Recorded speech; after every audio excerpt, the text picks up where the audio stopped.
बिस्मिल्लाहिर्रहमानिर्रहीम। अस्सलाम वालेकुम। कैसे हैं सब? ठीक हैं। हमारे गुज़ारे हुए हरूफ चल रहे हैं जिनमें हमारा जीम हो गया है, सीन हो गया है, सौद हो गया है और आज हम करेंगे आइन।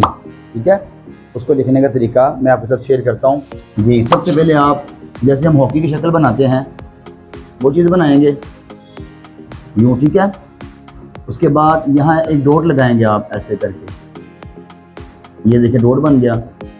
ठीक है, यहाँ से अब हम इसको घुमाएंगे यूँ करके, लेकिन ख़याल हम क्या रखेंगे, अगर यहाँ लाइन लगाई जाए तो ये जो है इसका बैग जिसकी कमर है वो बाहर नहीं होनी चाहिए। यहाँ से हम घुमाएंगे इसको।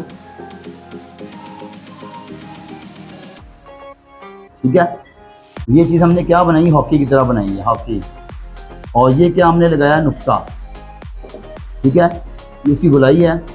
इसका ये जो साइज़ है कितना है, ये 3.5 कत।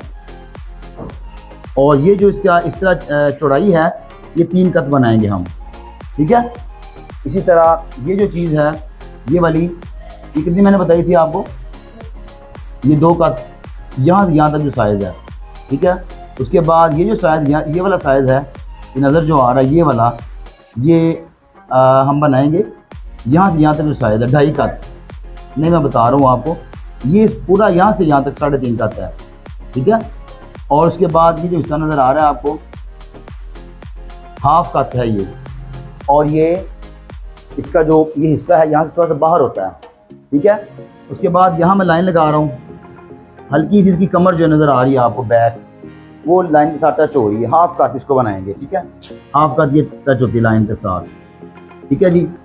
उसके बाद इधर से हम अगर ये डॉट्स लगाएंगे तो ये शेप कैसी बन रही है, एग शेप बन रही है। ठीक हो गया जी। अब हम इसको नॉर्मल लिखते हैं। लाइन से ऊपर मैं हॉकी की शक्ल बनाऊंगा, पूरा कदम रखा जाएगा, यहाँ पे हमजा टाइप बन जाएगा, इसको घुमाएंगे फिर यूँ, यहाँ लाइन लगाई जाएगी अगर, तो ये हिस्सा जो बाहर नहीं जा रहा, यानी ये जो नुक्ता है, इसकी जो नोक है और ये जो कमर है, ये सारी मिल रही होगी आपस में। जैसे यूं करके ऐसे आएंगे हम यूं, ये देखिए नुक्ते की बैक नज़र आ रही होगी आपको। ठीक है, नुक्ते की एक साइड जो है और ये बैक सारी, ये मतलब मिलनी चाहिए आपस में जब स्ट्रेट हम लाइन लगाएंगे। ठीक हो गया जी।